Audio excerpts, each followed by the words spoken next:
like we watched The Santa Claus with Tim Allen, and like Oh yeah. they both watched it from start to finish, and they usually are watching like cartoons and stuff. So like they don't. So sometimes it's like I don't think we can watch a live action movie because like you guys won't care at all. But they were locked in for it, and we did like back to back to back to back to back, like Christmas classics. Both the Home Alones, which my sons call the Christmas Traps movie.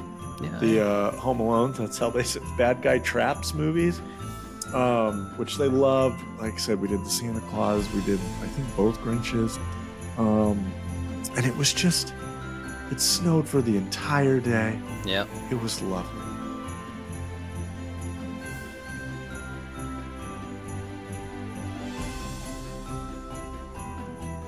We are back. Welcome back to the Movie Dads podcast. We're your hosts. I'm Howie. I'm Kyle. That is Christmas, Kyle.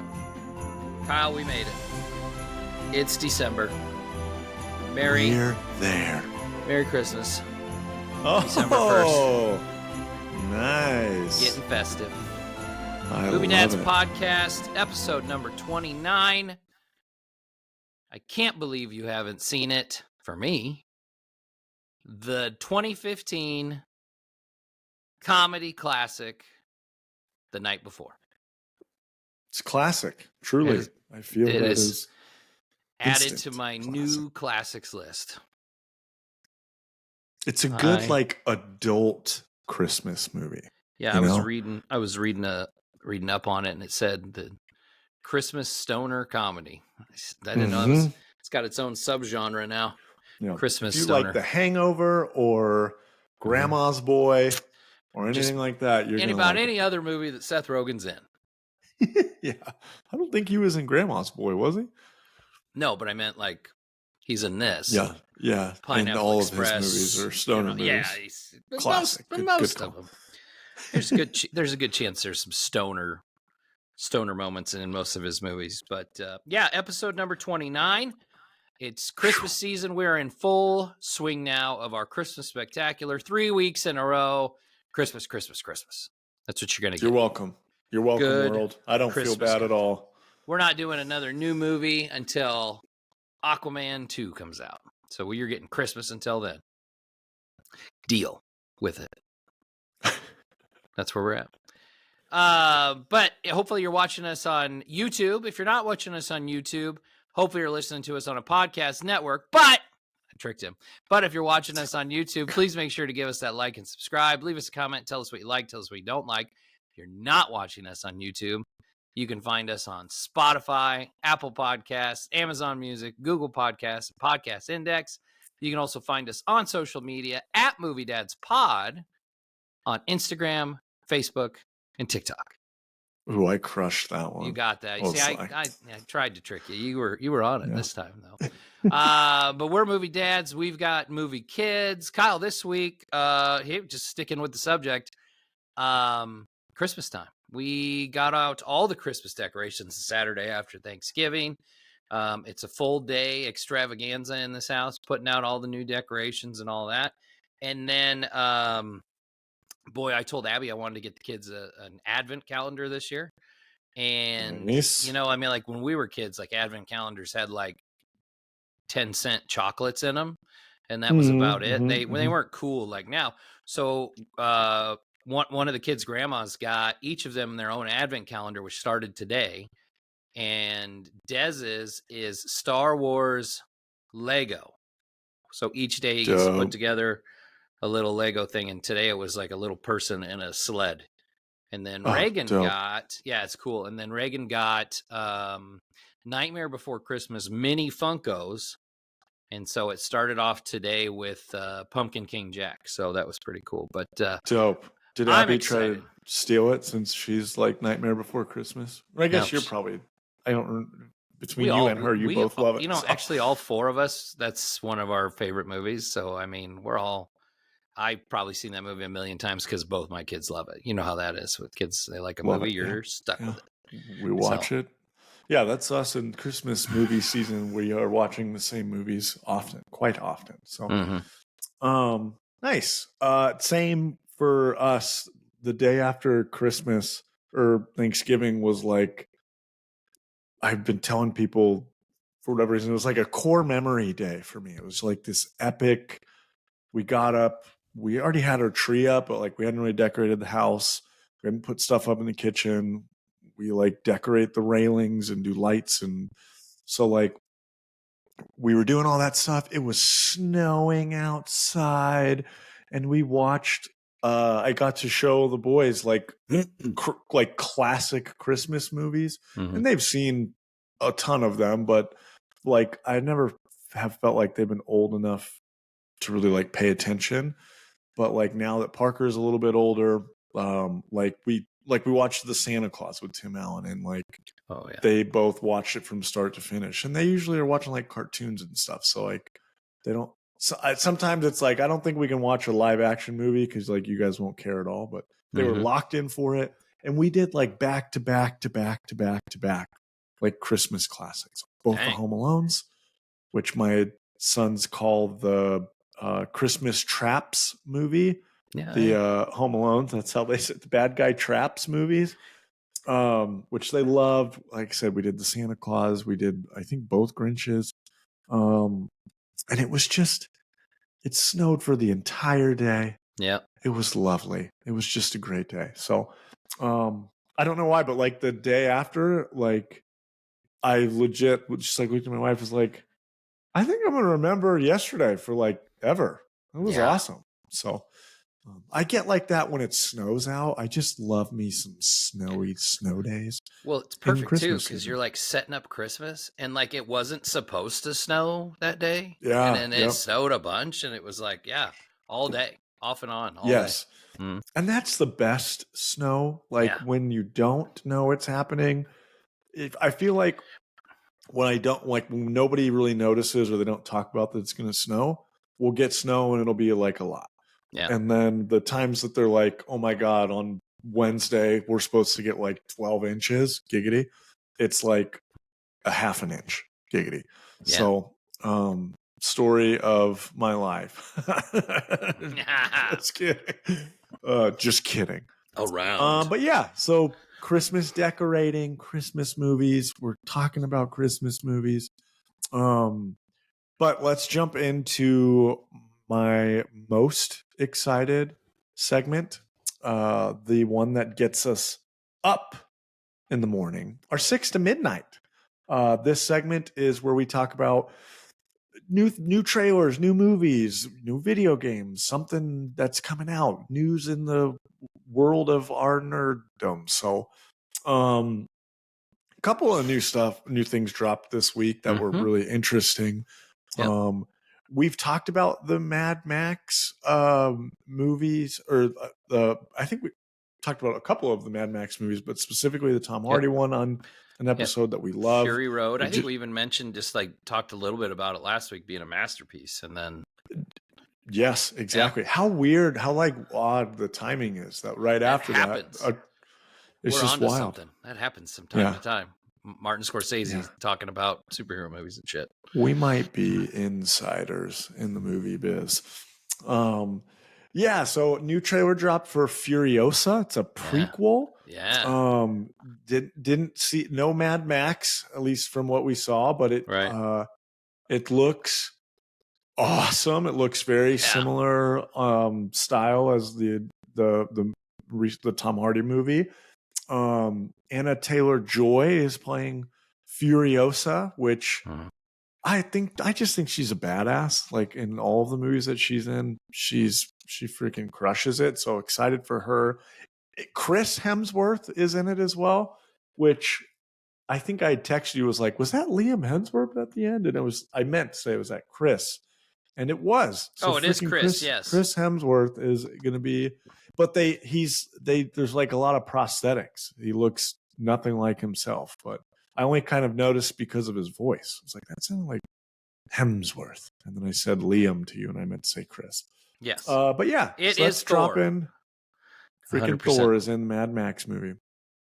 Immortan Joe, the bad guy from the Tom Hardy movie, is like back in young version of him.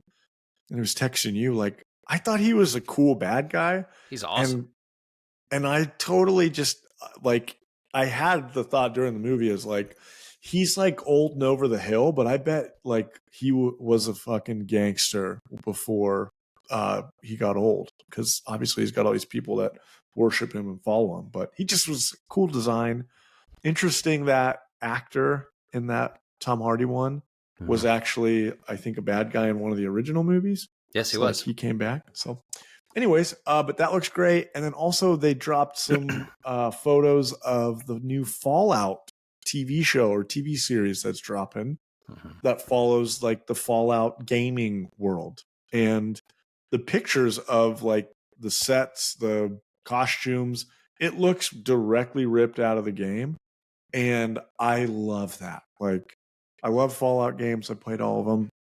I spent literally days or weeks of my life playing in those games.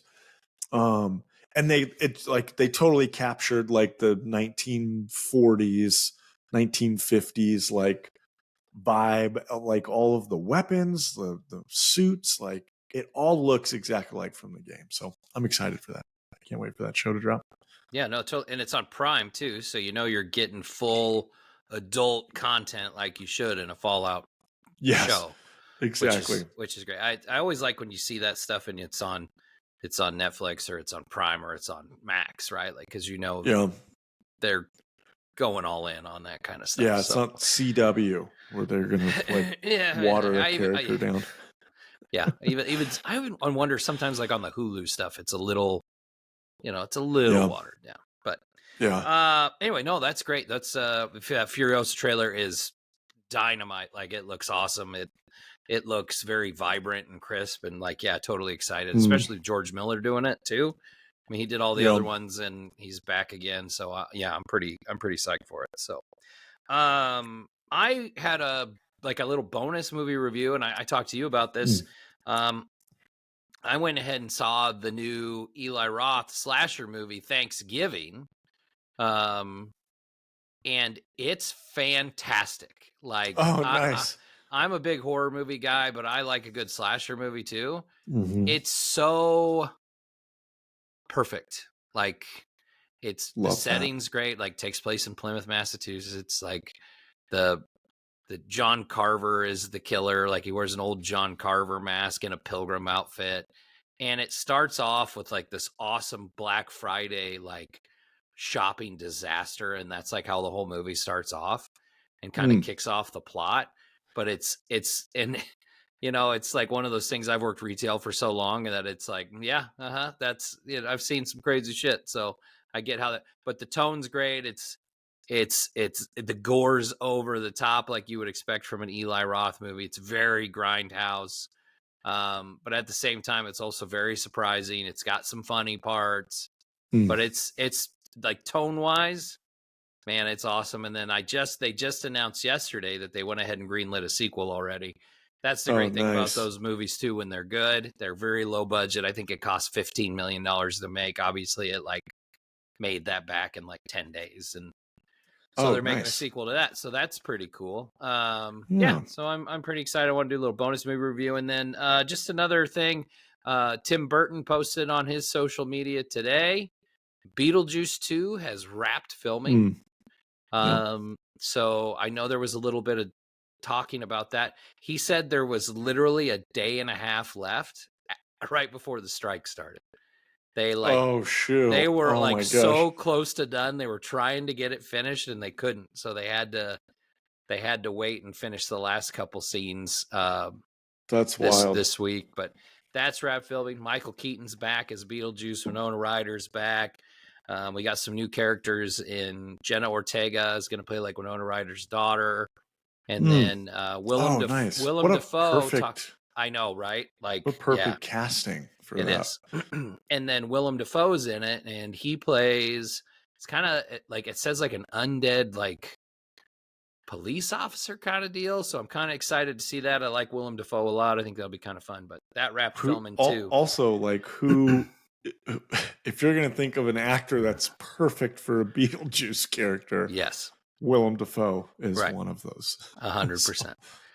That's awesome. I still hold out hope that maybe he'll play the Joker someday, because I think that would be. God, that fan art is so good. I mean, he looks like the Joker without makeup. So yeah, yes, he does. I think it's a little tainted because of his he's the Green Goblin, and that's kind of like the Joker of Spider-Man. So it's he got to do it a little. But yeah, bit. So I would totally take it. No, yeah, nobody would say no to that, but that's kind of neat. But anyway, yeah, that's 6 to midnight for the week. Not a whole lot, not as much as we've had the last 2 weeks since the strike ended, but obviously some content. I'm sure we'll have some more next week, but that takes us into our I can't believe you haven't seen it movie of the week, the 2015 instant holiday classic, The Night Before. So Kyle's seen this movie. I'd asked him if he'd ever seen it. He goes, absolutely. He goes, have you not?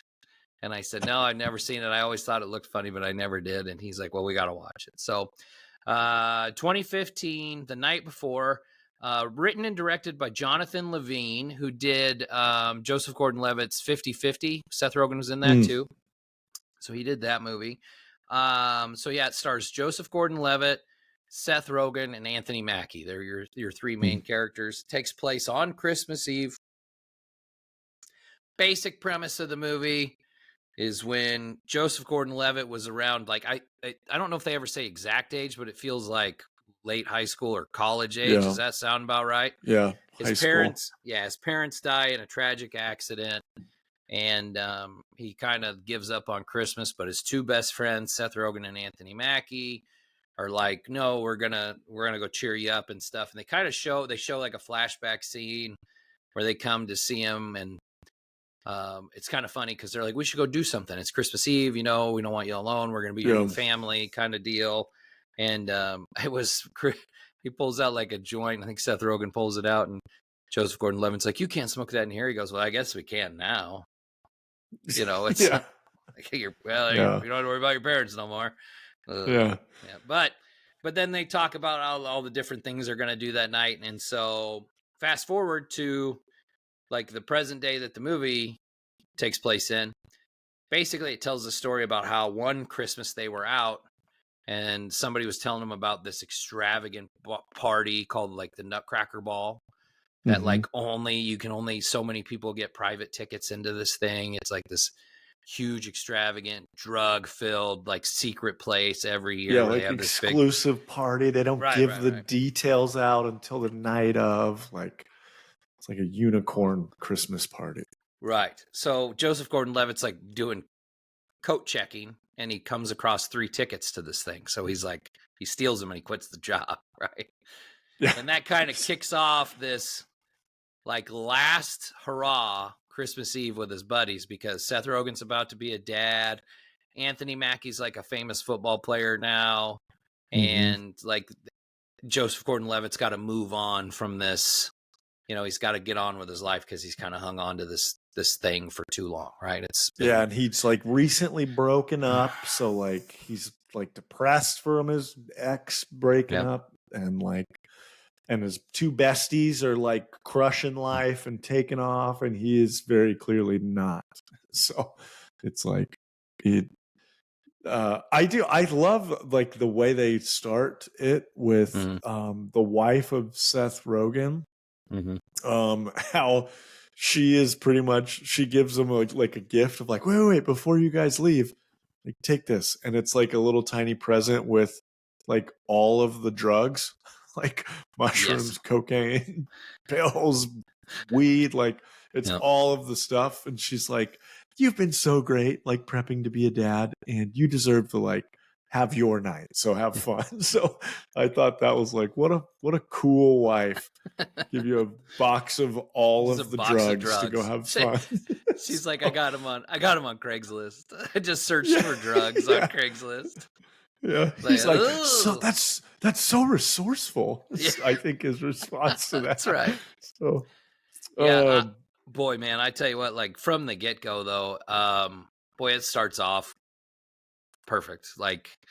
It's funny because you got Joseph Gordon-Levitt's character, right? And the role he plays, where he's this it's kind of this somber, he's like this Eeyore type almost, but he wants to Mm. party, he wants to have fun. And then you got like Seth Rogen's this like wannabe this responsible dad, but you can tell he's kind of the lunatic with all the drugs and stuff at the same time. And then Anthony Mackie it just fits because all three of them have such different personalities, right? Like Anthony Mackie's this football star. He's like all about social media and stuff and impressing all the other players because he hasn't been good before, but he's juicing a little bit to make his performance a little better. So he's a little bit better player, but it's crazy because it's such a weird dynamic, but it works really well. Man, it's kind of fun watching those three guys interact because I think they do such a great job together. Yeah, it's like, I think I had texted you. It feels like The Hangover, like Christmas style. Like it's just like this total one night of insanity. They're going all over freaking New York City. Multiple times we like looked at each other like, this is all in one day, right? Like they've been doing it's like the longest Christmas Eve of all time because they're going all over New York. And they are an interesting, like, eclectic group of friends. Like you said, they all are from very different kind of walks of life, but like they talk a lot about that in the movie of like we shouldn't all be best friends, but we are. And it's so much fun. Seth Rogen immediately starts doing like the mushrooms and the drugs in his box, and so like the first couple of stops, actually for the majority of the movie, he's like tripping balls. So like sweating does his the ass mushrooms, off, and then he does cocaine to try to balance it out, and then he does more mushrooms. yes, so he's all sorts of fucked up. They kick it off, like they kick the night off with like what I think is like a classic, like iconic.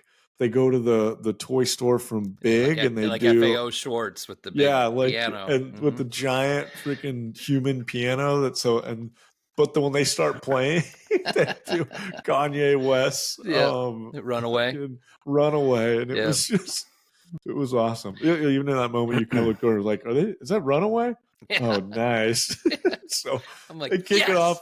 So that was like awesome. And they head off to like karaoke and stuff. Like I said, so Seth Rogen, you end up finding out the reason why he's like going so hard in the pain on the drugs is because he's super stressed out about becoming a dad and thinks that he has no business becoming a dad, and it's the worst thing ever because he thinks he's going to be bad at it. But everyone thinks he's going to be good at it because he's like read all the books and he's doing all the stuff that he needs to prep. And so he's kind of like internally freaking out of like, I'm not really ready. This is the worst thing ever. So at some point very early on when he's tripping balls, he's in the bathroom and records a video of himself basically saying all of the things, all of his internal thoughts about how like this baby's the worst idea ever. Like it's ruining, we're going to ruin its life. And like, we shouldn't have done this and put it in a box, give it away. Yeah. Yeah. Like, so this video that ends up, he ends up losing his phone or it gets switched out with with the ex-girlfriend's best friend. And so like he's freaking out because he thinks his wife's going to hear this video. And I think that's probably one of the funniest parts in the movie so they've bumped into the ex-girlfriend and her best friend. They're out at the same bar that they're at. Yeah, Lizzie Kaplan's the ex-girlfriend, and then Mindy Kaling is the friend, right? That he switches Mindy Kaling, with. like the perfect best friend that you want to hate. Like, so she's like the annoying best friend. But Seth Rogen, like he goes and gets like him and her a drink because the friends have kind of spread out. They're doing their thing, and she's there. He had just got done bumping coke in the bathroom. Yes, just did a line, and he's sweating his ass off, freaking out. He's like, "Do you want a drink? I'm gonna get you a drink." So he goes, gets her a drink, and he gets a bloody nose, which he doesn't know, and it drops into her martini that he gives to her that she ends up drinking, and she like immediately is like, it's kind of weird. It's very irony. It tastes like it tastes like pennies. So she drinks this like blood-soaked martini, and then like she notices that he has a bloody nose, and then she realizes like, oh my God, did you bleed into my drink? And freaks out. And he like Seth Rogen is just so great at playing the tripping balls on drugs character. So I don't know why, but I thought that part was so funny. Oh, no, that part is the best parts of that movie. I think involve him, all of them, because he's it's one. And listen, Seth Rogen's one of those guys that like I know a lot of people like. I don't like Seth Rogen. I don't think he's funny. He's got to be. He can't be the lead in a movie, right? Like in my opinion, like his best roles are like this or 40-Year-Old Virgin or This Is the End, like where he's like a member of a group, you know, and it's not just him, and he plays that role perfectly. Yeah, and so perfectly. He nails it. The oh boy, like he has that whole big scene. Then they end up basically like Anthony Mackie has to buy weed for one of his football teammates, right? So he doesn't want to disappoint it because it's like this superstar quarterback. They call him the Messiah, whatever. And so they like call this old. They call like, was it an old teacher from like high school? It was their old like it was their high school like drug dealer. So like the guy that hooked him up when they were in high school, they call him up. Was it Mr. Green? Is that what they called him? Yes. Yep. So they call up Mr. Green, and he like only meet him in front of the school or in front of where they live. That's it. That's the only place. So they meet him in front of the old school, and he pulls up in this car, and you can't see in the windows, and it's this old beat up car. And so Anthony Mackie gets in, and it's Michael Shannon. Who played like old General Zod. Old General Zod himself, right? Who's in a ton of movies. Like the dude's a fantastic actor, but he's this like stoned out drug dealer that is like it's funny. He's like a wise old sage kind of vibes that you get. So and he's like giving him advice, and he's like taking him through time with these like it's different weed. Anyway, they end up having to see him like 3 different times, and it's funny because like Anthony Mackie's time he ends up getting weed, they lose it, then they got to go to Anthony Mackie's house to meet him again, right? And this time Seth Rogen has to go get the weed, and he like time travels into the future, and he walks into a strip club with his wife and it's his daughter dancing on stage. It's like 18 years in the future. And the wife's like, pop it, pussy. Seth Rogen's like, no, you don't have to do that. You don't have to do it. It's so damn funny. I forgot. Like, there's so many parts that he is so funny in that I forgot about that one. Immediately after that scene is when he starts getting the text messages. Oh shit! Yeah, dude. God, he really crushed that movie from start to finish. So he ends. So because they stopped by Anthony Mackie's mom's house. They go inside because they were originally needed to wait for Mr. Green. So they go up to play some N64, which I thought was cool. Mom sees that they're there immediately. Like pulls out like a 7-course dinner for them to eat. That's when he realizes it's not his phone because it starts ringing and he doesn't understand why it's playing Britney Spears. And wakes mom up. Yeah. Oh, yeah. And so, but when he's sitting at like the dinner table eating, he gets a text message from someone named James. It's just saved in his phone as James, and it's like, what, like, are you gonna suck dick tonight or something like that? And it's like a dick pic. It's a dick pic. And he is he's not saying it out loud, but like he's like narrating. You can hear him talking of his thoughts of like, oh my God, who's James? Like, I have to know that guy because he saved in my phone. And then, oh my God, he sent me a dick. Wow, that's a big dick. Like the way he talks about it, like the guy texts like, it's like, have you ever sucked dick before? Something like, have you ever sucked something like this before? And he's like, I don't know. I've never sucked a dick before. Sends that back to him. James says, you're going to tonight? And then he's like, oh, I Am guess I? I'm going to tonight. I guess this was the first night. Like it was so fucking funny. It was. It's pitch perfect. It's hilarious. Like, eventually they end up at the Nutcracker Ball. It turns out Mr. Green's the one that like runs the whole thing. Yeah. They have this big fight, because Joseph Gordon-Levitt can't let go, and nobody wants to tell him he needs to move on. Yeah. Seth Rogen's having this existential crisis about being a dad. Anthony Mackie's like trying to, be fake to all of his new football friends. And at the same time, he knows he's lying to himself and he's lying to his mom about, cheating and all that. And whatnot. But it all, they all get together at the Nutcracker Ball. They're all still mad at each other, but the ex-girlfriend's there, right? The party's everything that they thought it would be. It turns out Mr. Green is the one that puts on the party, right? He's been doing it for all these years. It just keeps getting bigger and bigger. But it's crazy. Joseph Gordon-Levitt runs into Miley Cyrus, right? Yeah. And she convinces him to propose to the girl he's not even dating anymore. Yes. In front of all these people. That's how you get her back. Right? Propose.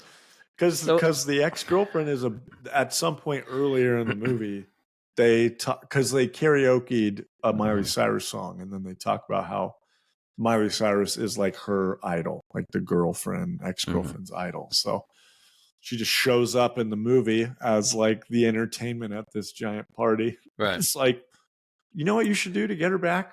Propose. You're going to do that. He's like, yeah. He's like, no, I can't do that. She's like, no, it's Christmas. People are, they want to be loved. She'll say yes. Yes. He does it. It's terrible. She says yes, of course, in front of all these people. But then she's like, you're weird. You got to work through some shit, man. Get away from me. Like after that, it backfires. Yeah.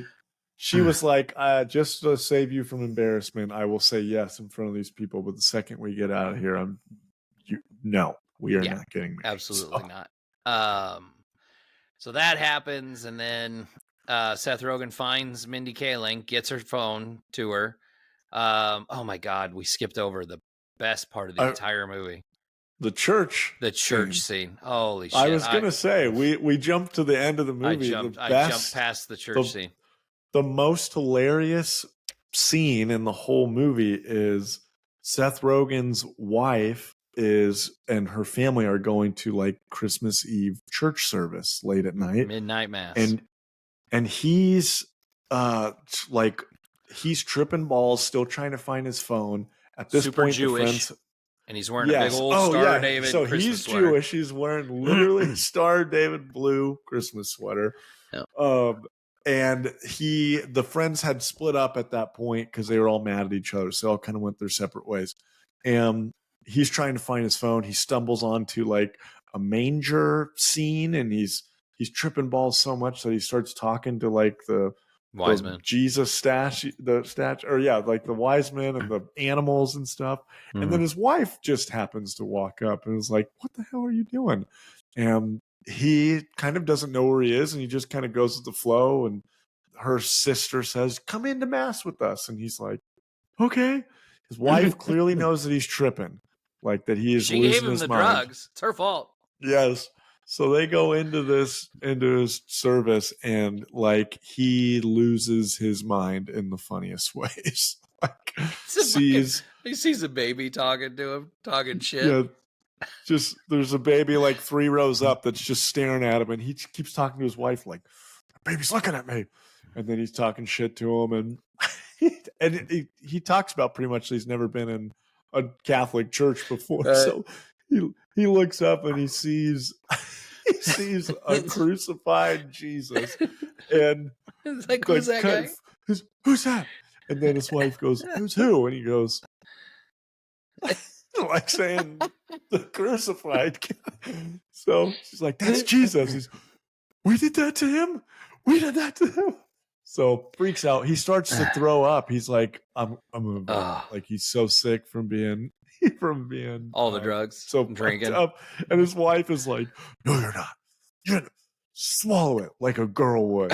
Like, so he's fighting, swallowing his throw up, and then he freaks out so much that he just stands up and runs out of the aisle. starts to run down the middle of the aisle to leave and throws up all over the floor while like the whole church sees it. He just, after he vomits for like 30 seconds, he looks back over at crucified Jesus. He's like, we did not do that. We did not kill Jesus. And sprints out of the church. Right. I don't know why, but that scene is just like the best part of the entire movie. I don't know how I missed talking about that, but holy shit, that scene I was dying. I was laughing so freaking hard watching that scene. It was so funny. Okay, back at the party. Yeah, that's so fast that's forward. the part of the movie where he says your favorite part. He's like, hallelujah, hallelujah, in the middle of the sermon. It's like, am I supposed to sing? She's like, no. Yeah. Hallelujah. And so at the party, we talked about what happened with Joseph Gordon-Levitt's character, but then Seth Rogen, Isaac, he runs into James. They get their phones switched back, and it turns out it's James Franco. Yes. It's a great plot twist. It is. It's pretty funny, but there's this whole like love triangle now between Mindy Kaling, Seth Rogen, and James Franco, right? Like, and it seems like James Franco's more interested in Seth Rogen at this point in fucking him absolutely. than he is in Mindy Kaling. She even calls him out for cock blocking her, and it's the whole scene. And Seth's into it too. He's like, I'm vibing this. Like, it's fucking hilarious. It is. So. It's hilarious. It ends up, you know, they all like they get kicked out. Joseph Gordon-Levitt runs into Mr. Green. He kind of explains, you know, like what needs to happen or where he needs to go from here, and how his friends care for him no matter what, and all that. And while he's up on the roof talking to Mr. Green, Seth Rogen and Anthony Mackie get thrown out of the party. And then they're like, we have to go back in. We have to get him. We have to protect him. You know, all that. And he does realize, you know, that they really did care about him, and he's got to move on. He's got to do adult things and whatnot. So, that's basically kind of the gist of the movie. Listen, premise of it. Yeah, it's you know, it's like every other Christmas movie.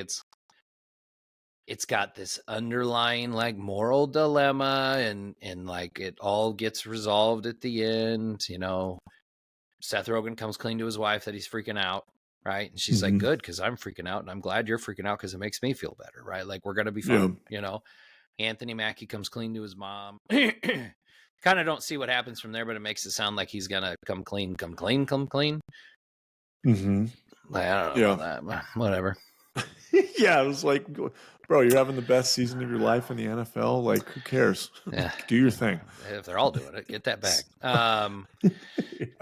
And then Joseph Gordon-Levitt goes over to Lizzie Kaplan's house, you know, to her parents' house, and he apologizes and tells her, you know, like, I'd like to meet your family and stuff like that. I'd like to do this the right way, and, you know, whatever. And they kiss and make up and whatever, happy ending. And fast forwards to a year later, right? And they're all having Christmas Eve together as a family. It's everybody's together with their, you know, significant others and the daughter and Anthony Mackie's mom. Yeah, they're all together, and it's, you know, so it kind of shows, you know, everybody got along and everything worked out and all that. And then it like shows Mr. Green is actually an angel. And he ends up being like, he finally earned his wings. Yeah. Pretty much what happened. And then they show him at the North Pole, and Santa Claus is narrating the story, and it's freaking Tracy Morgan.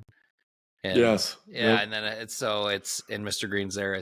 So it's kind of, it's funny that way too. But listen, man, I really liked it. I'm glad I watched it. Like, it's, you know, one of those movies that I'm going to probably make it a habit to start watching, you know, every holiday, because I really enjoyed it. I laughed my ass off. But it's an 8. It's a solid 8, man. Yeah, it's a good movie. Sure. Yeah, it's an 8. It's definitely an 8. And I think every time I see it, I always have kind of like God, I forget how fucking funny this movie is. Like, I should watch this more often. I wouldn't say I've watched it every Christmas since it's come out, but like I said, every time I will watch it again, I'm like, fuck, like, this movie is so fucking funny. It's a great movie to watch with like a group of friends if you're hanging out for like a holiday night. So that's what I think about. Like, the last time I watched it, I was with a group of friends previous to when you and I watched it. It's just, it's funny. It's funny. It's very much, like I said, it's like The Hangover. It's a good time. They're having a blast. They're going all over New York City during Christmas time. Like, it's a great Christmas movie. Yeah, it really is. It's so weird how it just seems like New York City is like, if you're doing a Christmas movie, do it in New York City because it's going to be a classic. There's something about it, it kind of, New York has that vibe. It's one of those things where it's like, I think everybody at some point in their adult life wants to go visit New York during Christmas. Like, I've never been, but I'd like to see it at least once. I would love to as well. Yeah, I think it'd be, it's pretty cool. But yeah, listen, if you've never seen this movie, like, you need to, especially if you like that kind of humor, if you're into that stoner comedy kind of deal, it's definitely worth a watch. So highly recommend. All right. Well, that takes us into my favorite segment. There can be only 5. Only 5. We're doing something different today. So not your traditional list. We've got one traditional list. Kyle did a top 5. And then I did something slightly different where we're going to list 10 movies that are on the fringe. If it's Christmas or is it not a Christmas movie? It's a fringe the classic movie. Argument. It is a classic argument. Is it a Christmas movie or is it not? And why? So we're going to go through that list. We went through a big long list of fringe Christmas movies and found 10 that we both know well. And, just kind of what our thoughts are and what we think about that. So do you want to do yours first or do you want to do that part first? Well, I mean, you just talked about it. So let's do that. Let's jump into that one. Let's check it out. All right. So I'm going to say a movie and then Kyle's going to say whether he thinks it's a Christmas movie or not. And then I'll give my opinion. We'll talk about it. And then with the next one, I'll go first. So then that way Kyle's not always put on the spot. All right. The first one, Batman Returns. Christmas movie. Absolutely. That is a movie that I watch during Christmas season because it literally starts out with them lighting a 100-foot Christmas tree. No, it's not a Christmas movie. What? Oh, it does not. Christmas does not drive the plot of the movie. You could change anything about it, and it could be the same movie minus the Christmas tree party lighting. If you look at it as going into it as this is a Christmas movie, you will then notice way more that it is a Christmas movie. It's set during the season of Christmas, so that counts in my book. I don't think so. I think Christmas has to drive the plot of the movie for it to be a Christmas movie. I think it has to drive the plot. Okay. I can respect that. All right. I disagree. I think that when you have 2 of my favorite things in one movie, Batman and Christmas, it's a Christmas movie. So, all right. Fair enough. All right. Let's jump next one. All right. Harry Potter and the Sorcerer's Stone. Christmas movie. Again, I know you probably disagree, but Harry Potter is one of the movie series that I typically the time of year that we will go and watch that is during Christmas season because we in our family think that Harry Potter overall are Christmas movies. Generally. Not a Christmas movie. Now, I will say this, 2 things. One, obviously, Harry Potter and the Sorcerer's Stone takes place over the entire school year, right? So it's very hard for it to say it's a Christmas movie, even though there is a section of the movie that is just about that time of year. And most of the Harry Potter movies came out around Christmas time, right? They came out at the holidays. I think the last couple didn't, but the early couple did. They were, and obviously they were written and directed by Chris Columbus. I always feel like that kind of drives it too, but I'm going to say not Christmas because it's only part of the movie, right? It drives part of the plot, but it isn't the main point of the story. All right. All right. I'm going to get one of the big ones out of the way. Die Hard. Probably the most controversial one on these lists. Die Hard. What do you think? 100% Die Hard is a Christmas movie. Die Hard is a Christmas movie through and through. I will take it to my grave. Listen, Christmas drives the plot of the movie. He's only in LA because he's visiting his family for Christmas. The only reason the terrorists broke in is because of the time of year. There's nobody in the building because everybody's off work, except for all the people he needs because they're at a Christmas party. It drives the entire plot of the movie. Christmas is referenced multiple times throughout the film. It wouldn't be the same movie if it didn't happen at Christmas.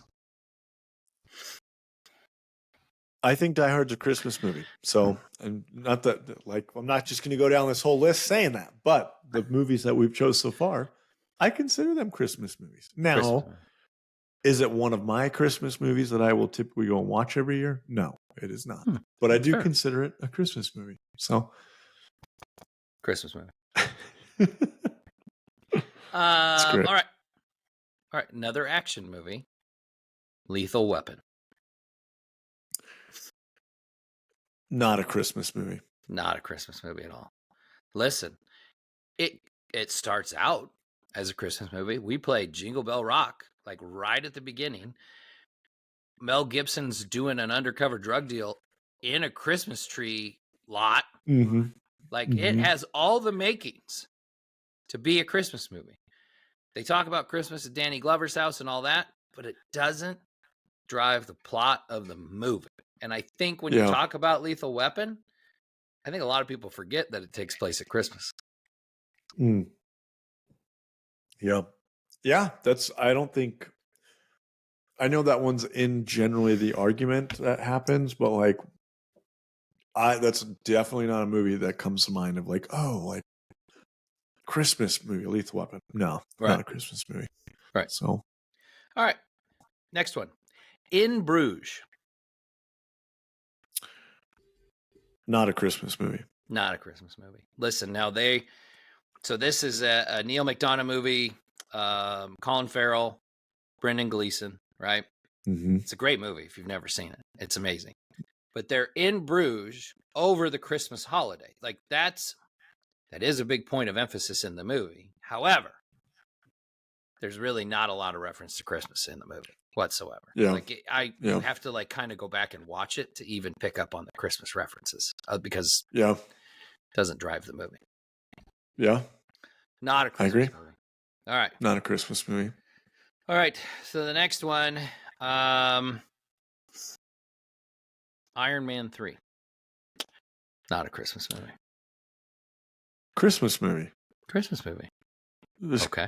I'm pretty sure there's Christmas like lights on the cover. That might be wrong, but like that, I would say that it can be considered a Christmas movie.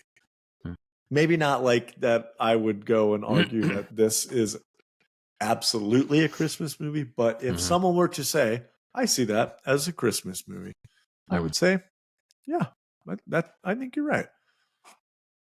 That probably didn't make any sense, but in my head, I think it is. Like, you got the Christmas is in it. There's Christmas tree lights. There's a little Christmas town. It's Christmas. Christmas movie. All right. Fair enough. Well, maybe. Superhero Christmas movie, just like Batman. Yeah, it's almost as Christmas movie as Jingle All the Way. Oof, I don't know about that. All right, another action movie, Reindeer Games. I feel like this is a tough one because it's literally like in the name. Yep. And some of the characters are actually named after reindeer. I know. You don't think about it. But I don't think about it as a Christmas movie. Man, I'm gonna say it's a Christmas movie. It's not a good one. Just because it's primarily the names of everything is. Yeah, and I mean it does. Christmas. It does kind of drive the plot of the movie. It's a tough one. I'm gonna go yes, Christmas movie. Yeah, it's Reindeer not on Games. anybody's Christmas movie list that they're gonna. Well, that's We not got to very watch good. that this year. It's not very good. So So that's fair. yeah, All right. I'd agree with that. All right, another big one. Gremlins. Christmas movie. Yeah, it's a Christmas movie. Like the whole, like the town's all Christmassy. Like there's trees, there's lights. We're talking about snowmen, like all of it. But the main driving force of the movie is that the dad was buying a Christmas gift for his son in Chinatown, got him, and bought him Gizmo. So yeah, old Gizmo. that kind of drives the plot of the movie, right? Yep. Christmas movie. Gremlins is Christmas movie. I agree. I Couple haven't left. seen that in a really long time, actually. We watched I'm probably it. due to watch it again. We watched it. Des watched it for the first time, and he loved it. Oh, Yeah, nice. Didn't scare him. No, he thought it was hilarious. He thought the Gremlins were funnier and shit. And then, like, he wanted the next day. He's like, "Can we watch the second one?" And I'm like, "Okay." I mean, it's not near as good, but sure, why not? Yeah. All right. Trading Places. Dan Aykroyd, Eddie Murphy, classic. Christmas movie. Yeah, I'm gonna go Christmas movie too. Like, we've got Christmas party drives part of the plot. We got the whole Dan Aykroyd in the Santa suit at the dinner. The Santa suit part. Yeah, with the gun and stuff. Like, yeah, I'm gonna go Christmas movie. Christmas movie. Borderline, but Christmas movie. All right, one left. Last one. Is that another New York City? Are they in New York or where are they? Yep. Another New York City movie? Stock Exchange, yeah. Last one, Edward Scissorhands. This is a tough one because it's kind of like A Nightmare Before Christmas, which I think we probably should have had on this list. Now that I think about it, we didn't.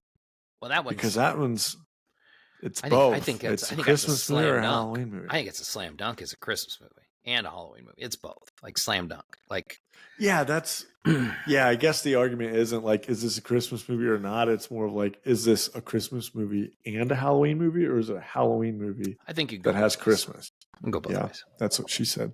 So, Edward Scissorhand. Nope, not a Christmas movie. I'm gonna go no, man. I forgot it all. I forgot it took place at Christmas because only part of it does, not the whole thing. I mean, there's like really cool snowy set pieces, but no, not a Christmas movie. Yeah, I forgot it was even involved. That's two of his movies on this list that are arguably a Christmas movie or not. So, it's interesting. I mean, Batman Returns is obviously a Christmas movie, but it's interesting. Tim Burton, like, he has really weird movies. Actually, 3 if we're going to talk about A Nightmare Before Christmas. He really lives in that freaking gray area for the holiday season. Anyways, he has great movies that are like memorable that I want to watch. And that movie is one that, like, I don't really like. I'm glad I've seen it, but I don't really ever go back and watch that. It's weird. That's fair. Yeah, I never went back. I saw Sweeney Todd like once. I never went back and watched that again. Sweeney Todd is a fucking great movie. It's a great movie. And it is worth watch more than multiple once. times. I know what happens. I'm good. Is that a Christmas movie? No, I don't think that's a Christmas movie. Could be. Meat anyway, pie. Okay, so we agreed on, I'd say, most of them. We had a couple. Like, you're really hung up on this Batman Harry Potter thing. But other than that, like, we agreed on most of it. Yeah, like the Harry Potter ones, like, did you shush me? No, not at all. I was starting to talk, but you're good. Shut your mouth. Like, shut the fuck up.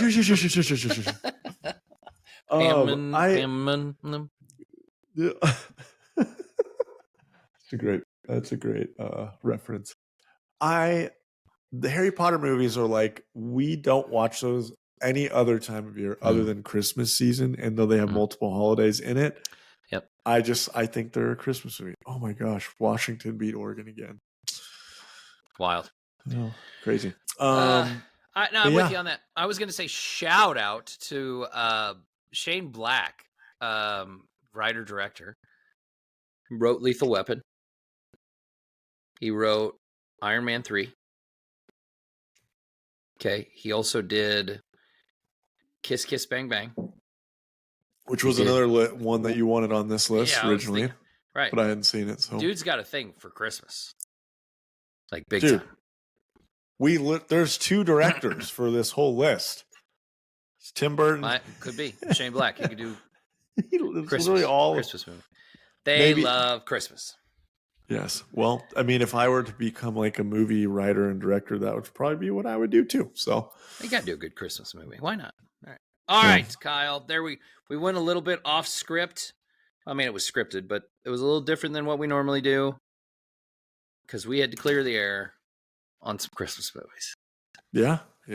I think now we all know Batman Returns is a Christmas movie. So let's jump into my There Can Be Only 5.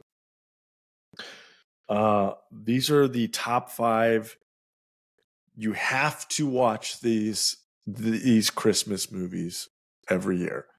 These are my go-to Christmas movies every single year without fail. I will watch these movies probably multiple times throughout the season. So, we already talked about Harry Potter. That was an honorable mention of mine. It was like, I'm not going to put this as like the Christmas movie, but it is a movie we only watch during that time of year.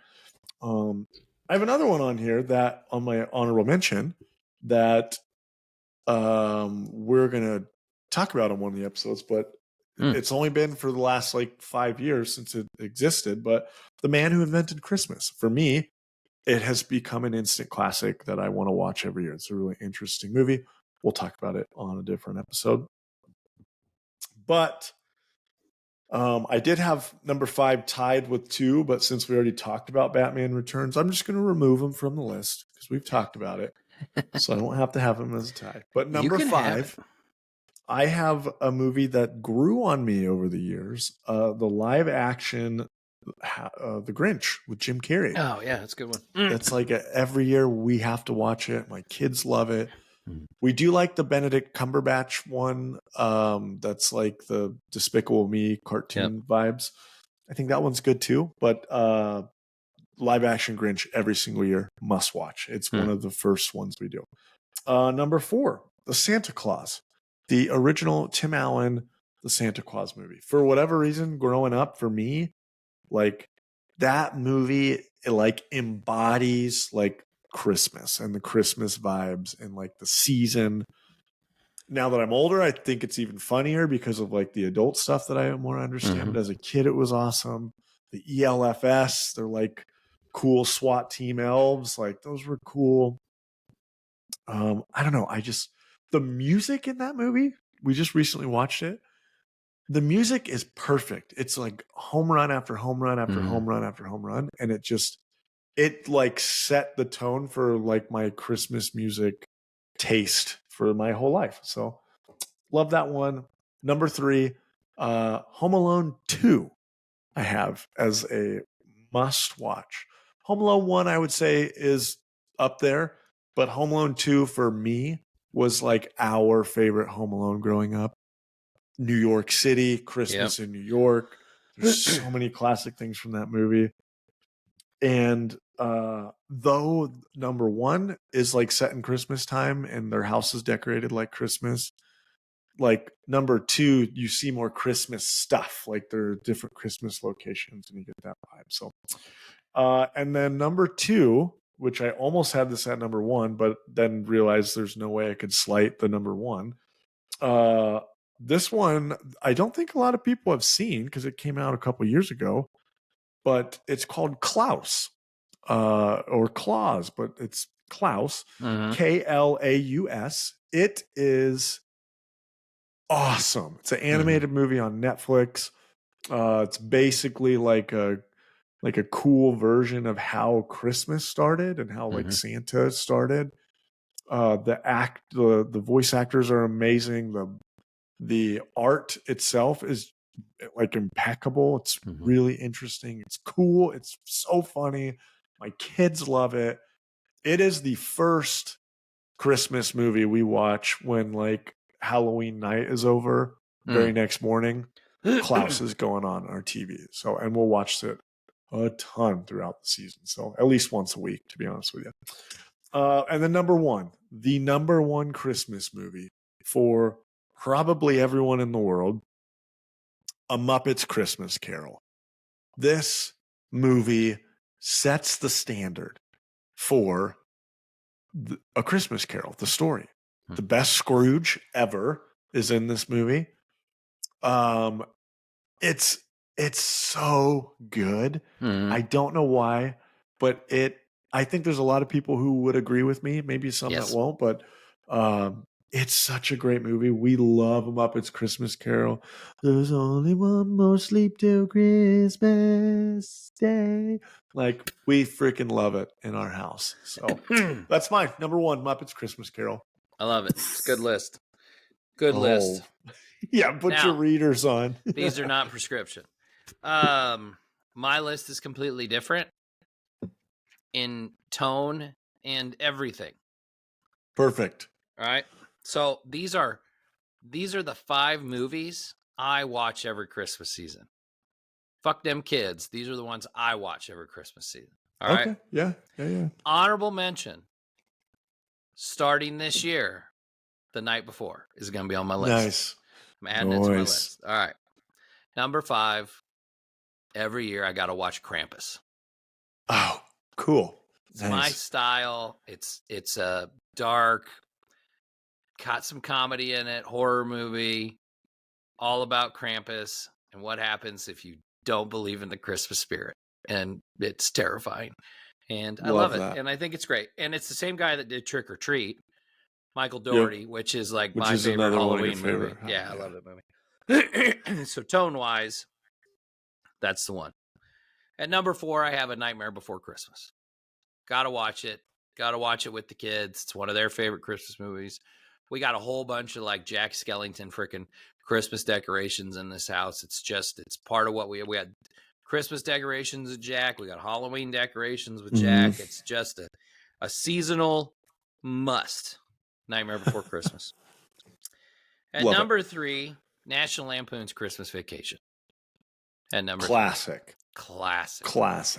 One of the most quotable comedies of all time, and it just so happens to be a Christmas movie. It's a bit nipply outside. I love that movie. It cracks me up. I've got to watch it at least once a year. Has to happen.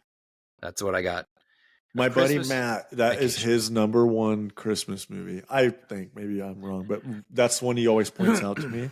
And for the longest time, I had seen that movie in pieces, not from start to finish. And like 4 or 5 years ago, he like made me sit down and watch it from start to finish because like it is a classic. It is. It's good. The shitter's full. Tell you what, it's a great movie. And number 2, You'll Shoot Your Eye Out, Kid. A Christmas Story. This starts, whatever. This movie starts at 7 p.m. on Christmas Eve on like TBS, and it runs for 24 hours. And it is on in my house for 24 hours. Oh my God. It's on in the background all day. I think TBS puts it on the morning after Halloween, and it plays all day, every day for the entirety of the rest Christmas of the year. Eve into Christmas. It's always Christmas on. Story. I love that movie. It's great. I love it. I don't know why. I think because maybe it was always on as a kid. Yeah. Like, I look at that movie as the most boring Christmas movie. You're crazy. Ever. Like when I think of like I get the purpose of the movie is just to fucking follow this kid during like a season of Christmas, but it just there's nothing in it that's interesting to me. It's boring. Not to hate on I'm not yucking your yum. I am not yucking your yum. It's a classic. It is worldwide known as a classic, and it is not mine. So fair. And then number 1, There's one movie I watch every night on Christmas Eve when I'm getting things ready. I have it on in the background. It's Die Hard. It's my number one Christmas movie. It's my favorite Christmas movie. I watch it every year on Christmas Eve without fail. And if I'm up late, because I've got lots of things to get ready, I'll watch the second one because it's also a Christmas movie. Oh, I didn't know that people would consider the second one a Christmas movie. It takes place on Christmas Eve at the airport. Christmas movie. Drives the plot of the movie. I've watched it. It's been a while since I've watched it. The airport's so busy this year because it's Christmas Eve. It's a good point. Drives the plot of the movie. I'm shocked you didn't have a Muppets Christmas Carol on there. Not surprised that you would have Die Hard as your number one. That's good. These are my movies. These are my I love movies. it. I love it. And I love your list because like there are movies that now, like for me, I'm like Krampus. I don't even know if I've seen. I think I've kind of seen it, but like, oh, I need to go watch that. Die Hard. Have not watched that during Christmas probably ever, but have seen the movie multiple times. But I'm going to go watch it as a Christmas movie. It's a Christmas movie. That's outstanding. Interesting list. Great list. Now I have a machine gun. Ho, ho, ho. I'm going to get that. I'm going to get that shirt. There's so many Christmas movies out there. It's interesting to hear like what people's favorite Christmas movies are because we had such a different list. Did we have anything that was the same? No. Yours were mostly family films and mine were mostly degenerate Christmas movies.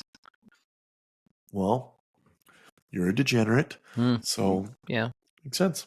It's all right. Nice. All right. It was fun. I like it. Good one. It's a good list. That's a short episode. Yeah. Sometimes. Let's do it. Sometimes it happens. I like it. A little bit more of a digestible pod today for those of you who listen. So that'd be good. All right. Well, love it. Thanks for watching. Thanks for listening, guys. If you're watching us on YouTube, please click the like and subscribe. Hit that bell so that you can get alerts when the new episode comes out. If you're not watching us on YouTube, hopefully you're listening to us on a podcast network such as on Spotify, Apple Podcasts, Amazon Music, Google Podcasts, or Podcast Index. And then you can find us on social media to see some of our short clips and videos at Movie Dads Pod on Instagram, Facebook, and TikTok. We will be back next week, episode 30, part 2 of our 3-part Christmas extravaganza with the I Can't Believe You Haven't Seen It, me again, The Man Who Invented Christmas. It's a great movie. Kyle raves about it. I am excited. Movie. Never seen it. It's so good. I don't even know if I'd heard of it until you brought it up. Yeah, I don't think a lot of people have. It's a great new take on. It's like the story of A Christmas Carol, but it's actually the story of how it got the book got written by Charles Dickens, right? Yeah. Yes, in like a 3-week span or something like that. So was this a theatrical release or was this like a TV movie? I didn't see it in theater. I don't remember it being in theaters. It was like an Amazon Prime movie or something. So, all right. But it's high quality, and there's a ton of actors in it that you will recognize. So, all right, fair enough. All right, so episode 30, The Man Who Invented Christmas, part 2 of our 3-part Christmas extravaganza.